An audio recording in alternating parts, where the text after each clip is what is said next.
I walked into my billionaire wife's secret divorce meeting carrying the daughter she never knew existed. 12 attorneys sat around a mahogany table long enough to need its own zip code. Leather folders. Water glasses nobody touched. A conference room so quiet it felt professionally manufactured. My name was printed on the folder in the center. Holloway versus Vance.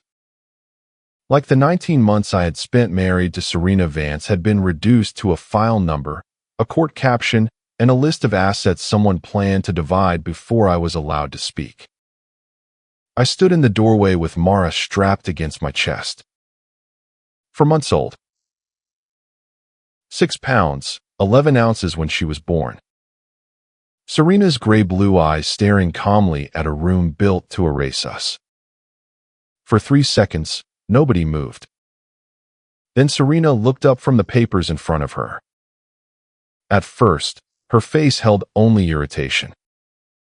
The clean, expensive irritation of a woman whose schedule had been interrupted. Then her eyes dropped to Mara. Everything left her face. Not slowly. Instantly. Like some part of her had recognized the truth before her mind had permission to. Her lead attorney cleared his throat.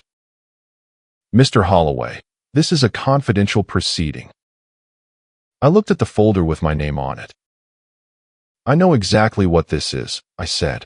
"That's why I'm here." Serena stood. Her voice was almost unrecognizable.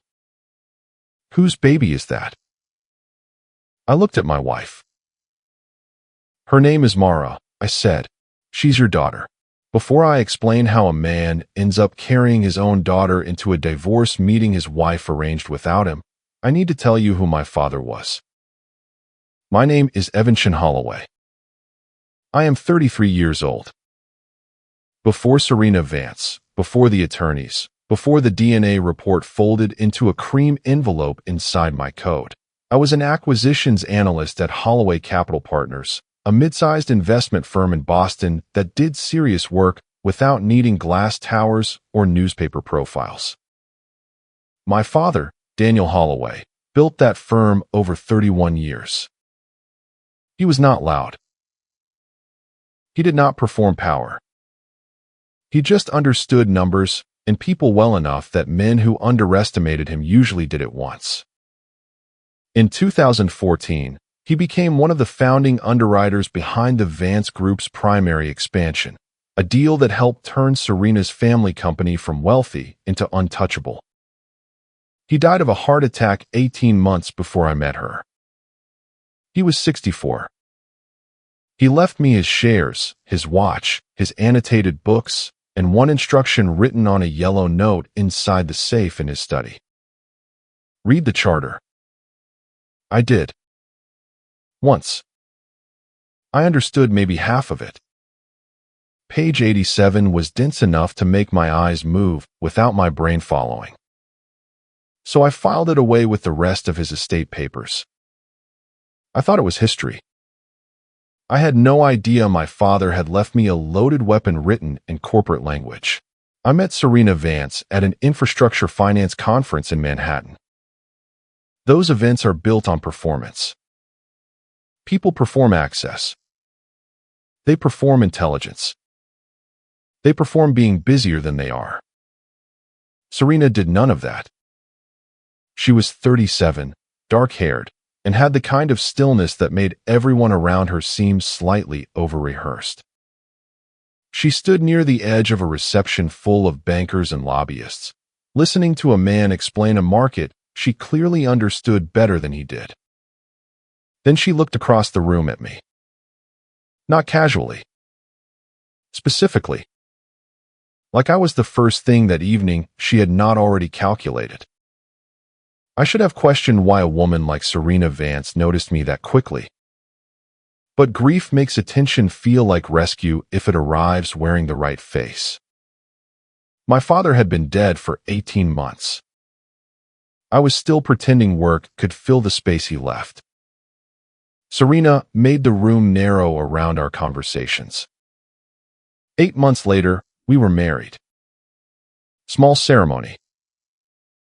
Expensive without trying to look expensive. Her mother, Victoria, kissed both my cheeks and said, "Serena has never been good at choosing things that are simple." I thought it was a joke. Her father, Arthur Vance, shook my hand and held my eyes just long enough to make the handshake feel like an assessment. At the time, I thought I had passed. Later, I understood I had only been categorized. The part people always ask about is Mara. How did Serena not know she had a daughter? The answer is ugly because it was not an accident. 6 months into our marriage, Serena and I started talking seriously about children. Not vaguely. Not in the soft, someday language couples use when they want the romance of the idea without the cost of the logistics. We met with doctors. We reviewed medical risks. We signed documents. Serena had been told years earlier that carrying a pregnancy would be dangerous for her. Not impossible, but dangerous enough that every responsible doctor used the kind of careful voice that makes you understand the answer before they finish the sentence. So we chose IVF with a gestational carrier. Our embryos were created legally. Our names were on every intended parent form. The clinic had our signatures, our genetic records, our emergency contact information, and a timeline that Serena had reviewed herself before the Crestwood acquisition swallowed her calendar whole.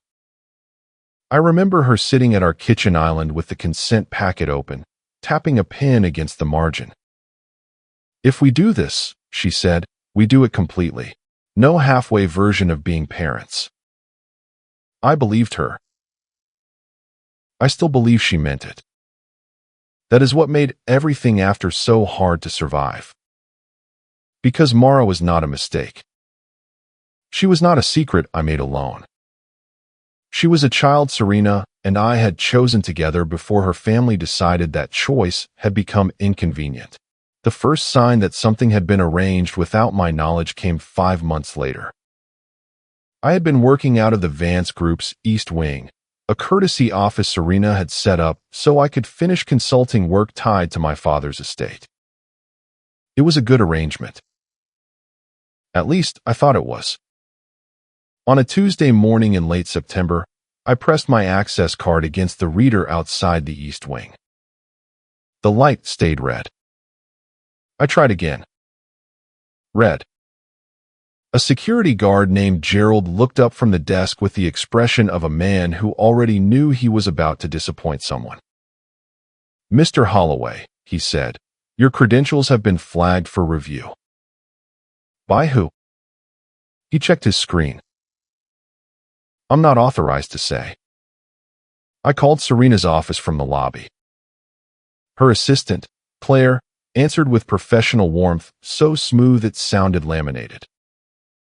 "Ms. Vance is unavailable right now, but I'll make sure she receives your message." Serena called me back 4 hours later from a car between meetings. She sounded irritated, but not at me. "Compliance sweep," she said. "Crestwood has everything tangled. A few affiliated credentials got pulled by mistake."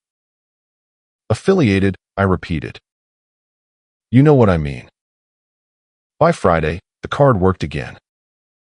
So I let it go? That was my first mistake. I accepted a repaired door as proof no one had meant to lock it. 2 months after the first lockout, Dr. Marin Walsh's office called me. The embryo transfer had worked.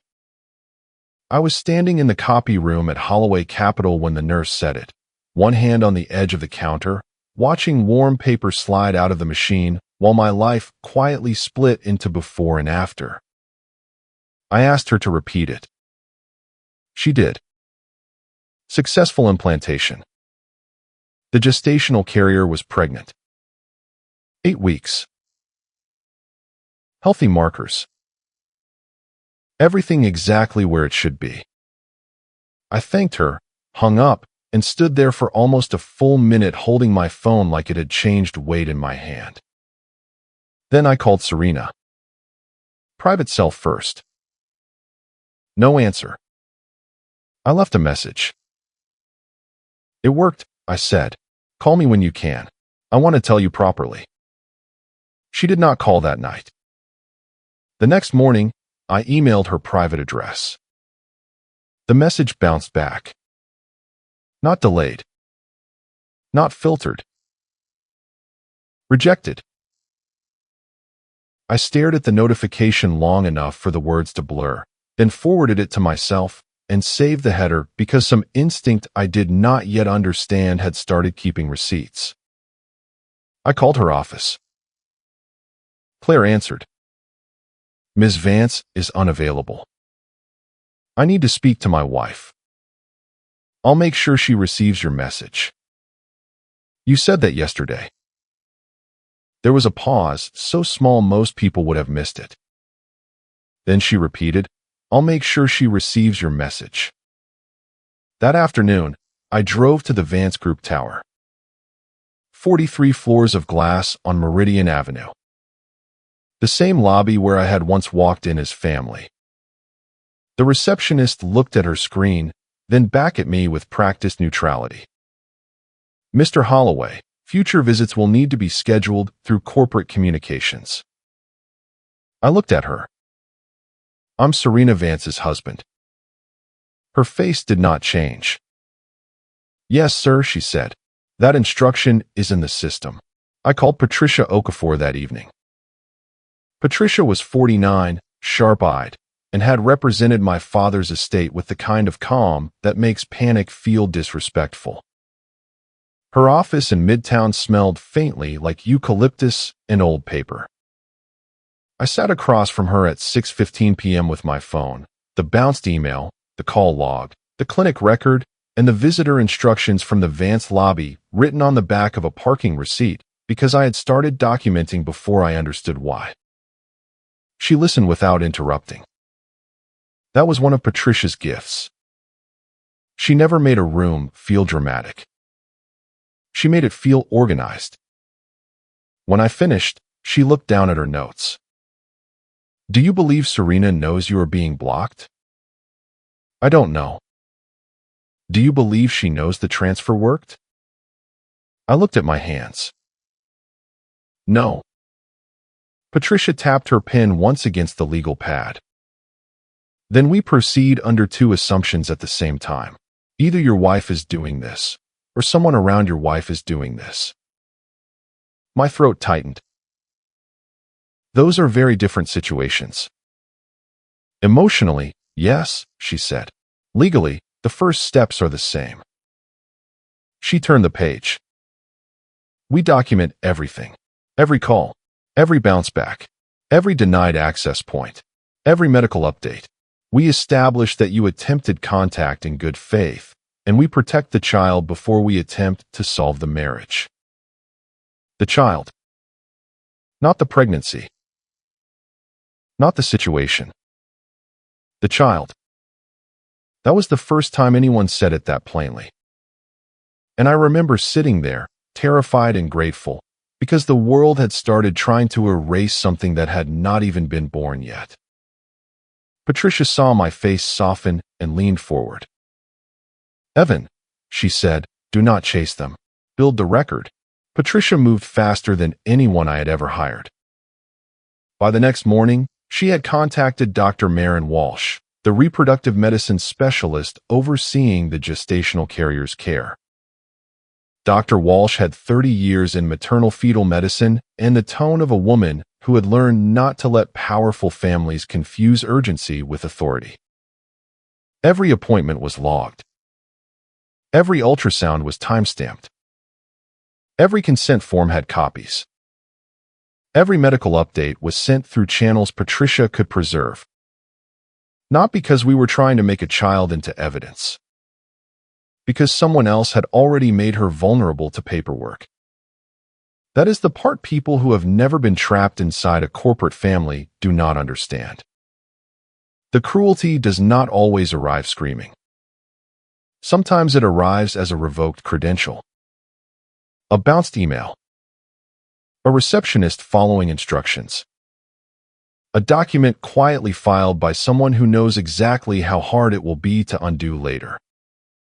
Patricia made sure Mara's existence could not be treated that way. The intended parent agreement had both our signatures. The embryo records had both our genetic profiles. The clinic records listed Serena Vance and Evan Holloway before anyone in the Vance family had a chance to revise the story. And Dr. Walsh understood why that mattered. At the end of our first call, she said, "Mr. Holloway, your daughter is not an administrative complication." I had to close my eyes for a second. Because by then, I was beginning to understand that someone very powerful thought she was. 3 weeks later, Patricia called me at 8:04 on a Monday morning. "Evan," she said, "I need you to come in today." Her voice was calm. That made it worse. "What happened?" "I need every document your father left you related to the 2014 Vance expansion. Charters, underwriting schedules, trust language, anything with signatures." I drove to my father's house, opened the safe in his study, and took out the box I had treated like an archive. Old paper. Blue tabs. Daniel Holloway's handwriting in the margins. Patricia spread the documents across her conference table like she was laying out the bones of something dead. She read for almost an hour. I sat across from her and watched the coffee go cold in front of me. Then she stopped turning pages. Her finger rested near the bottom of one sheet. "Page 87, she said. I looked down. Dense corporate language. The kind of paragraph lawyers write so normal people will trust that someone else understands it. "My father told me to read the charter," I said. "I did. I didn't understand this." Patricia looked up. "Your father wrote a contingency clause into the Vance expansion." "What kind of contingency?" "If an executive officer or controlling family representative engages in fraud, identity coercion, or deliberate concealment of a direct heir from the trust infrastructure, the controlling shares capitalized through the primary underwriting revert to the primary underwriter's estate." I stared at her. The primary underwriter was my father. "Yes." "And his estate is me." "Yes." For a moment, neither of us spoke. Then Patricia leaned back slightly. "The Vance family signed this charter in 2014. I don't know whether they forgot this clause exists or assumed you would never find it." I looked at page 87 again. My father had been dead for almost 2 years. And somehow, in that room, it felt like he had just reached across the table and put a hand on my shoulder. The next 6 months were not dramatic in the way people imagine. There was no one big scene. No screaming in a driveway. No slammed door that explained everything. It was worse than that. It was absence with a system behind it. Serena's private number stopped ringing through. Her assistant answered every call like she had been trained to sound sorry, without ever becoming useful. Emails bounced. Messages disappeared. The Vance Tower remained open to men carrying briefcases and women with visitor badges, but not to me. Not to her husband. Not to the man whose name was on the clinic forms beside hers. And every time another channel closed, I had to sit with the same question. Was Serena doing this? Or was someone building a wall around her and telling her I had walked away? That question did something ugly to me. It would have been easier to hate her. Clean hatred gives you direction. Uncertainty makes you live in 2 realities at once. In one, my wife had decided I was inconvenient and let her family erase me. In the other, she was moving through boardrooms and acquisition calls while people she trusted filtered the truth out of her life before it reached her. Meanwhile, Mara kept growing. The ultrasound images arrived through Dr. Walsh's office. First a shape, then a profile, then a hand near her face. I kept every image in a folder on my laptop and a printed copy in the top drawer of my desk. At night, I would sit alone in my apartment and look at them longer than I meant to. I did not know whether my marriage was ending. I did not know whether my wife had betrayed me. But I knew one thing with a certainty that made every other uncertainty survivable. My daughter was real. And nobody in the Vance family was going to make her disappear. Patricia brought in Thomas Ibarra in January. Thomas had 15 years in corporate forensics and the exhausted patience of a man who had spent too much of his career proving that powerful people still leave fingerprints. Not the kind you find on glass. The kind they leave in systems they believe they control. He did not ask me how I felt. I appreciated that. He asked for dates, devices, login records, email headers, screenshots, call logs, clinic correspondence, building entry attempts, and every message I had ever sent Serena after the day her private address started rejecting me. Then he disappeared into the machinery.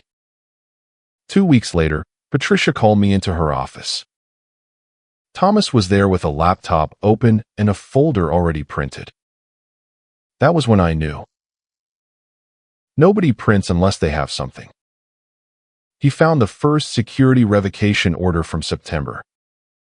Then the second, permanent lockout from November. Both routed through Vance Group Executive Administration. Both approved under Victoria Vance's digital authorization. He found the communication filter on my email address. Not a malfunction. Not spam. A manual block applied to Serena's private server access list and mirrored through her corporate assistant protocol. Authorized by Victoria. Then Thomas turned one page over.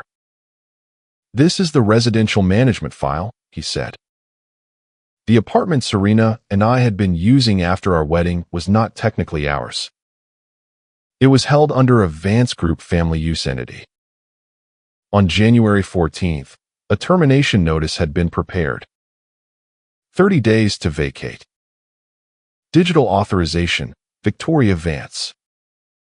I looked at the paper for a long time. "She didn't just block me from Serena," I said. Patricia's voice was quiet. "No." I touched the edge of the folder. She was clearing me out of the family. The termination notice arrived on a Tuesday. Plain envelope. Vance Group Residential Management printed in the upper left corner. 30 days to vacate. No personal note. No explanation. Just the kind of clean administrative language people use when they want cruelty to look like procedure. I read it standing in the kitchen Serena and I had chosen together after the wedding. The apartment had never really been ours. That was the trick I had been too newly married to examine closely. It belonged to a Vance family use entity, which meant the same people blocking my calls could also remove the roof over my head without ever touching a divorce filing. The surrogate was 4 months pregnant. Mara was the size of something I could not hold yet, and still, powerful people were already making decisions around her like she was a problem to contain. I scanned the notice before I packed a single box. Patricia negotiated a short-term apartment under my own name, paid from the liquid assets my father had left me. I moved in 3 weeks. No scene. No confrontation. Just me, 6 boxes of clothes, 3 boxes of documents, my father's watch, and the folder of ultrasound images I had started carrying from room to room like it could keep the future attached to me. On the last night in the Vance apartment, I stood in the doorway of the room Serena once said would make a good nursery. The walls were still empty. That was what almost broke me. Not the eviction. The emptiness. Because someone had looked at that room, looked at the child coming toward it, and decided both could be erased with a notice on letterhead. Mara was born on August 4th at Riverside Women's Hospital. 6:42 in the morning. 6 pounds, 11 ounces. Dr. Walsh called me before the sun had fully cleared the buildings across from my apartment. "Mr. Holloway," she said, and her voice softened in a way I had never heard from her before. "Your daughter is here." For a second, I could not answer. I had spent months preparing documents, saving records, forwarding emails to Patricia, learning the language of custody and parentage and corporate concealment. None of that prepared me for a baby making a small, offended noise against my shirt because the world was too bright and too cold, and she had opinions about both. She had Serena's eyes. That was the first thing I noticed. Gray-blue. Serious. Like she was already studying the room. I named her Mara Chin Vance because that was the name Serena and I had written on the intended parent worksheet before everything disappeared behind locked doors. Then I did something I hated. I paid $340 for a certified DNA test. Not because I doubted who she was. Because I knew the Vance family would. I remember holding the results in my kitchen 2 weeks later. Biological father, Evan Chin Holloway. Biological mother, Serena Elise Vance. Probability of parentage, 99.998%. I folded the report into a cream envelope and placed it beside Mara's birth certificate. Then I stood over her bassinet and made myself a promise. If the world was going to demand proof before it recognized my daughter, then I would bring proof sharp enough to cut through steel. Patricia found the divorce filing on a Tuesday morning.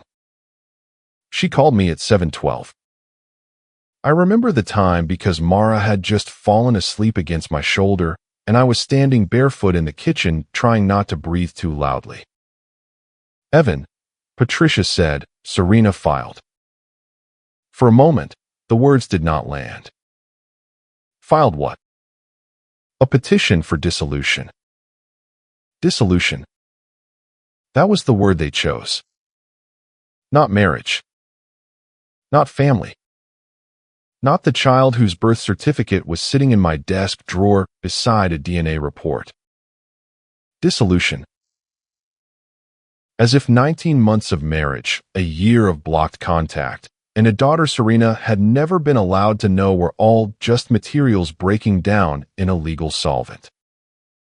When? I asked. The preliminary conference is Thursday morning. Vance Group Tower, 40th floor. I looked down at Mara. She had one hand curled into my shirt, holding on with the complete trust of someone who did not yet know how often adults turn trust into leverage. "Do they know you found it?" "No," Patricia said, "and they do not know I filed notice this morning establishing your right to attend as a named party." I closed my eyes. For months, I had been waiting for the room where the truth would finally have to breathe. Now it had an address, a floor number, and 48 hours. "Are you ready?" Patricia asked. I looked at my daughter. I've been ready since the day they tried to make her disappear. I dressed carefully Thursday morning. Not expensively. Carefully. Navy wool coat. White shirt. Dark slacks. Nothing that could be read as theatrical. Nothing that would make it easy for 12 attorneys to decide I was emotional before I opened my mouth. Mara woke at 5:40, furious at the general concept of mornings. I fed her in the kitchen with the cream envelope on the table beside the bottle warmer. Birth certificate. Hospital delivery logs. Intended parent records. Certified DNA results. Copies of the security revocations, the email blocks, the residence termination, and page 87 of the charter my father had left me. Patricia had organized everything in order. Not by pain. By proof. That is an important distinction. Pain explains why you are shaking. Proof explains why people who caused it should start calling their lawyers. At 7 o'clock, I put Mara in the carrier against my chest. I adjusted the strap twice because she had recently developed a personal opposition to being positioned efficiently. Then I looked at us in the hallway mirror. A man who had not slept enough. A daughter who did not know she was about to walk into the center of a corporate war. And my father's watch on my wrist. The car ride to Meridian Avenue took 22 minutes. I counted them because counting was better than thinking. The Vance Group tower looked exactly the same as it had the day they told me to schedule a visit through corporate communications. 43 floors of glass. Controlled access. Polished stone. A building designed to make ordinary people feel temporary. This time, when the guard checked his screen, my name was there. Named party. Right of attendance. He printed the badge. I took the elevator to the 40th floor with Mara breathing against my chest. The doors opened. And I walked toward the room where my marriage was supposed to end without me. The conference room was bigger than it needed to be. That was the first thing I noticed. A mahogany table stretched through the center like a runway built for expensive endings. 12 attorneys sat around it with leather folders, tablets, annotated exhibits, and the air of people who had already decided what the facts were before the person named in the filing arrived. My name was on the folder in front of Serena. Holloway versus Vance. I stopped in the doorway. Not because I was afraid. Because I wanted them to see us before I said anything. Mara blinked against the overhead lights, calm in the carrier against my chest, one tiny fist caught in the edge of my coat. The room went silent. Serena looked up. At first, there was only irritation on her face. Not anger. Not surprise. Just the controlled impatience of a woman interrupted during a meeting she believed she owned. Then her eyes moved down. To the baby. To Mara. The irritation disappeared so fast, it looked violent. Her mouth parted slightly. Her shoulders went still.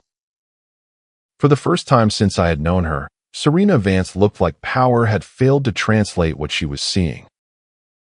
Marcus Hale, her lead attorney, cleared his throat. "Mr. Holloway," he said, "this is a confidential legal proceeding." I looked at the folder with my name on it. "I know exactly what this is," I said. "That's why I'm here." Serena stood slowly. The chair behind her rolled back an inch. Nobody touched their water. Nobody looked at their phones. Her eyes stayed on Mara. When she finally spoke, her voice was so low I almost did not recognize it. "Evan," she said, "whose baby is that?" I placed one hand over Mara's back. "Her name is Mara," I said. "She's your daughter." Serena looked at Mara for 5 full seconds. Then she said, "Everyone out." Marcus Hale turned toward her. "Ms. Vance, I would strongly advise." Out. That was Serena's real voice. Not loud. Not emotional. Worse. Final. 12 attorneys gathered their folders with the careful silence of people who understood the temperature in the room had changed beyond their billing codes. Marcus hesitated longest. Serena did not look at him. "Now," she said. He left. The door closed behind them, and for the first time in nearly a year, my wife and I were alone in the same room. Except we were not alone. Mara shifted against my chest and made a small, irritated sound. Serena flinched like the noise had touched something under her ribs. Her hand lifted. Only a few inches. Then it stopped in the air between us. That hesitation told me more than any explanation could have. A woman who knew about her child would have reached. A woman who had rejected her child would have looked away. Serena did neither. She stood there with her hand suspended, wanting something she was not sure she had the right to touch. Her eyes were wet, but her face stayed controlled. That was Serena. Even breaking apart, she tried to do it cleanly. "Evan," she said, "what happened?" I reached into my coat and took out the cream envelope. The part they made sure you never heard. I slid the cream envelope across the table. Serena did not touch it at first. She looked at it the way people look at a door they know will not let them return to the room they were in before. "What is that?" she asked. "Hospital delivery logs, birth certificate, intended parent documents, DNA results." Her eyes came up to mine. DNA results? Certified lab, chain of custody preserved. I heard myself say it like Patricia had trained me to. Clean. Precise. No shaking in the language, even if there was shaking everywhere else. Serena opened the envelope. The first page was Mara's birth certificate. Mara Vance. Born August 4th. Riverside Women's Hospital. Mother, Serena Elise Vance. Father, Evan Holloway. I watched Serena read her own name. Then mine. Then Mara's. Her face changed in increments, so small most people would have missed them. But I had been married to her. I saw the damage arrive. She turned to the DNA report. Biological mother, Serena Elise Vance. Biological father, Evan Holloway. Probability of parentage, 99.998%. Her hand went to the back of the chair. Not for drama. For balance. "I didn't know," she said. I believed her. That was the worst part. After 11 months of wondering whether my wife had erased me or been trapped behind people who had, I looked at her face and knew. She had not known. She had lost the first 4 months of her daughter's life without even being told there was something to lose. "I know," I said. Her eyes lifted. I put one hand over Mara's back. "Someone made sure you wouldn't." That was when the private elevator chimed. Serena turned first. I already knew who it would be before the door opened. Victoria Vance entered in a pale gray suit that looked less like clothing than architecture. Diamonds at her ears. Hair perfect. Face composed in the way only very wealthy women manage when they believe composure is a form of ownership. She saw Serena standing beside the table. She saw the open envelope. Then she saw Mara. For half a second, something moved across her face.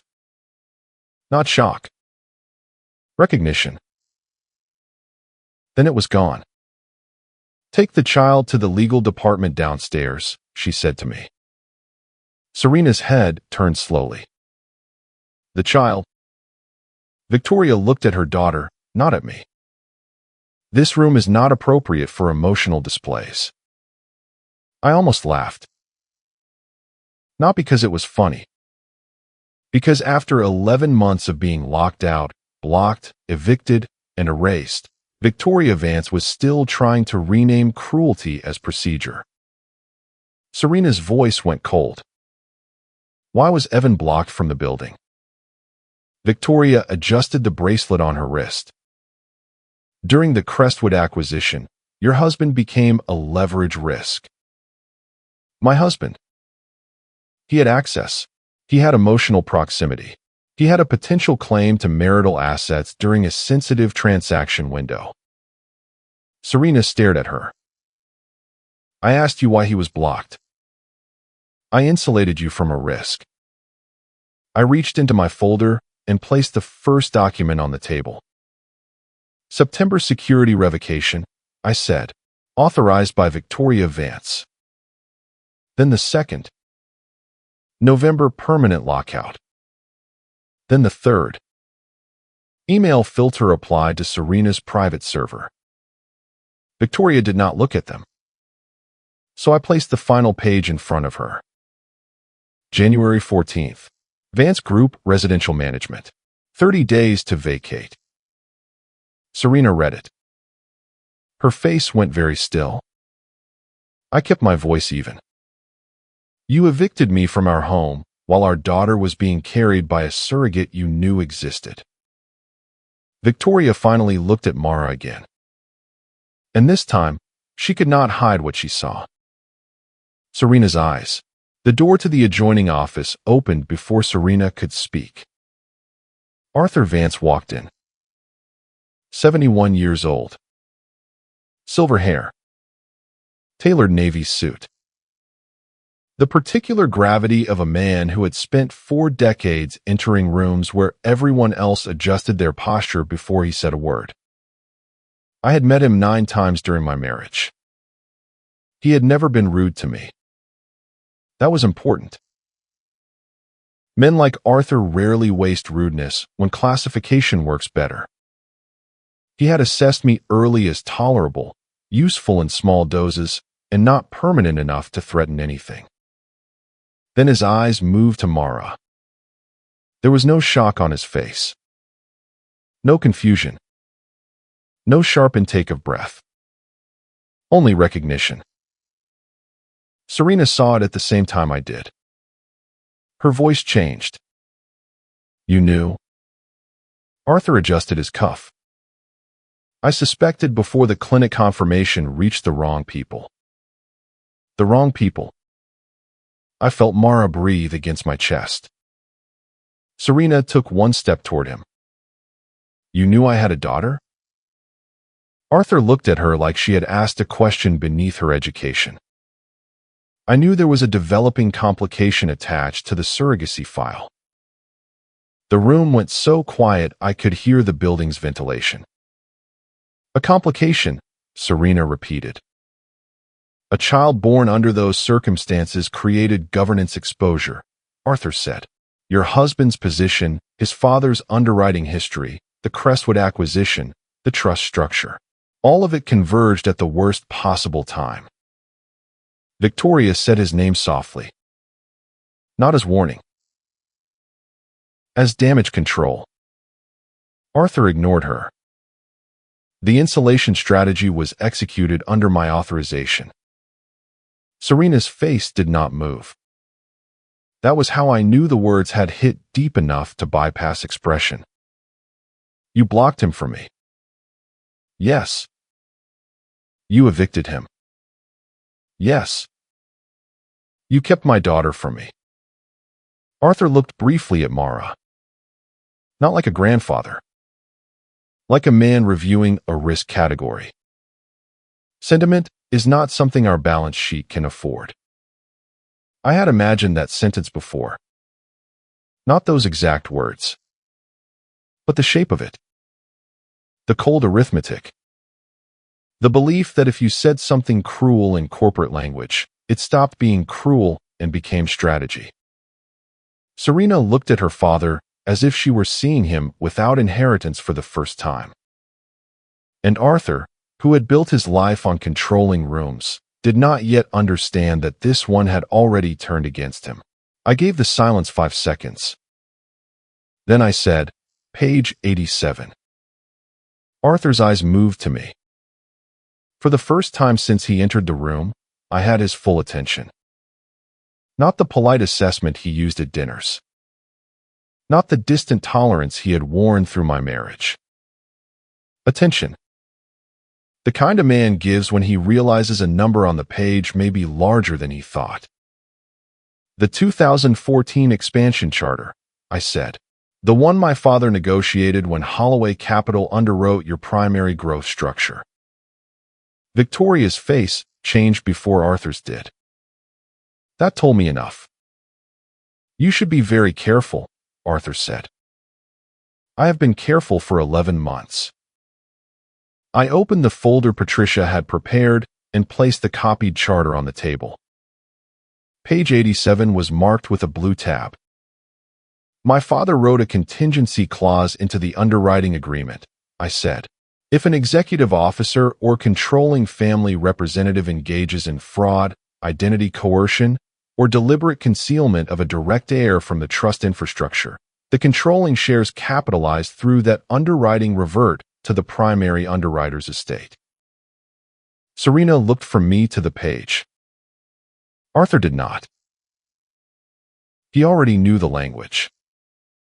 He had signed it. My father was the primary underwriter, I said. His estate passed to me.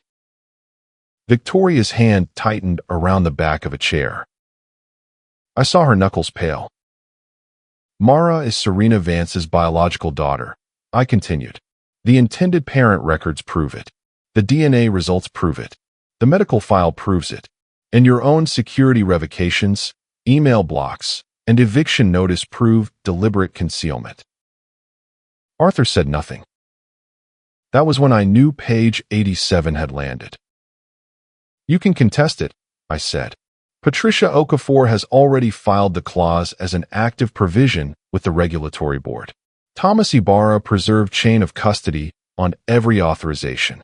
Dr. Walsh's records are time-stamped and authenticated. I placed the final copy on the table. The DNA report. Mara was not a governance complication, I said. She was your heir, and you hid her. Serena turned toward her father. Not angry yet. Something colder. Arthur finally looked down at the page. For 40 years, he had treated documents as weapons. Now one was pointed back at him. Serena picked up the phone on the conference table. Arthur looked at her then. Really looked. Not like a father looking at his daughter. Like a chairman realizing an executive had just moved outside his control. Serena, he said, do not make a permanent decision in a temporary emotional state. She did not answer him. She called Marcus Hale first. Return to the boardroom, she said. Bring only what you need to advise me, not what you need to protect my father. Then she called the CFO. Then the chairman of the Regulatory Ethics Committee, Philip Ross. Her voice stayed level through all of it. That was what made Arthur's face change. Serena was not breaking down. She was operating. There is a governance matter requiring emergency review today, she said. Potential concealment of a direct heir, executive misconduct, and exposure under the 2014 Holloway underwriting charter. Victoria sat down. Slowly. As if her knees had received the news before the rest of her. Arthur remained standing, but something had left his posture. Not power. The assumption of it. Serena ended the call and looked at me. Then at Mara. Her hand lifted again. This time, she did not stop halfway. I shifted slightly, enough to let Mara's small hand slide free from the edge of my coat. Serena touched one finger to her daughter's palm. Mara closed her hand around it without knowing what had been stolen from both of them. Serena closed her eyes. Only for a second. When she opened them, she looked at Arthur. You taught me that family businesses survive because someone is willing to make hard decisions, she said. Arthur's jaw tightened. Serena's voice did not. So here is mine. The emergency session convened at 4 p.m. that same afternoon. Same building. Same floor. Different room. Different gravity. By then, Marcus Hale had returned with 2 associates and the expression of a man who understood that the divorce proceeding he had prepared for had turned into something much larger and much more dangerous.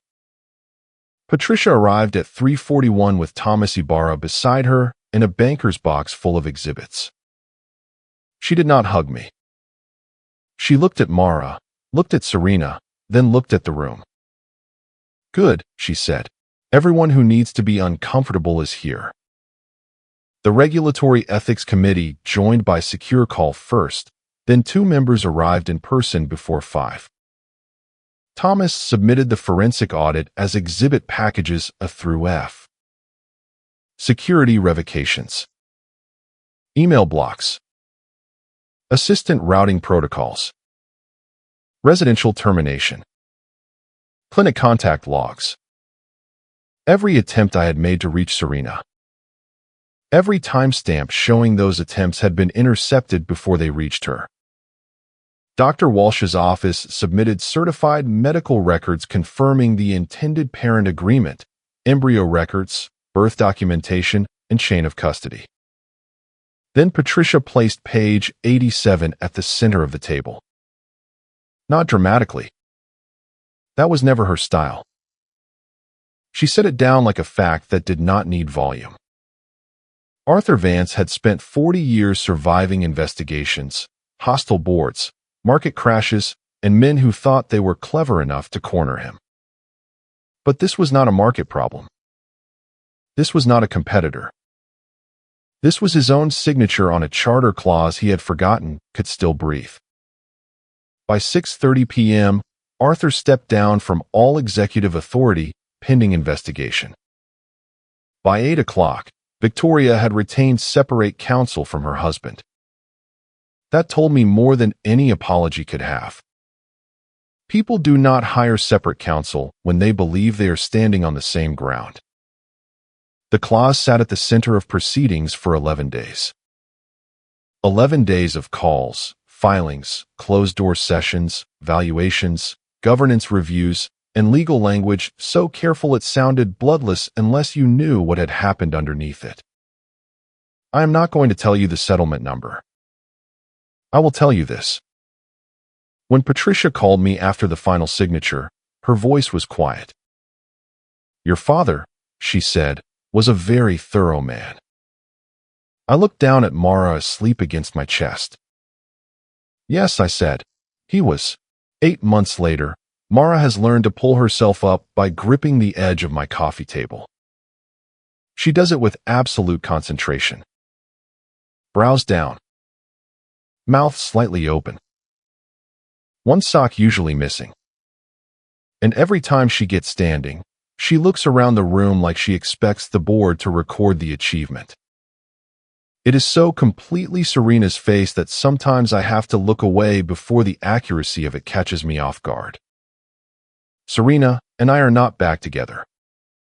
I want that understood clearly. This is not the kind of story where a hidden child repairs a marriage because people cry in the right room at the right time. Too much was taken. Too much was hidden. Too many decisions were made around me, around Serena, and around our daughter by people who believe power made cruelty practical. What Serena and I are now as parents. That is not a lesser thing. It is simply a different thing. She has Mara on Tuesday evenings and Saturday mornings. We exchange her in the lobby of Vance Group Tower, where the security desk now has my name in the permanent access system. Not visitor. Not affiliated party. Father. The first time I saw it, I stood there longer than I needed to. Serena noticed. She did not say anything. She just held Mara a little closer and looked at the screen too. Arthur remains under investigation. Victoria has not spoken to me directly since that day. I do not need her to. There are apologies people offer because they are sorry, and there are apologies people offer because the record has become inconvenient.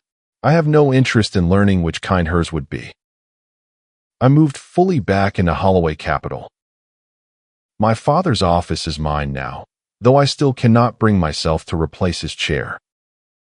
Some mornings, before the staff arrives, I sit at his desk and open the charter to page 87. I used to think my father had left me documents. He had not. He had left me architecture. A way to survive a danger he could not name because it had not happened yet. He understood something I had to learn the hardest way possible. Powerful families do not always destroy you with hatred. Sometimes they destroy you with procedure, with access lists, with clean signatures, with language so careful it almost hides the violence underneath. But my father had written one sentence they forgot. And when they tried to erase my daughter, that sentence remembered her. Mara will grow up knowing who she is. Not as leverage. Not as a complication. Not as a clause in a charter. As my daughter. As Serena's daughter. As Daniel Holloway's granddaughter. And one day, when she is old enough to understand why page 87 matters, I will tell her the truth. Not the whole ugly thing at once, but enough.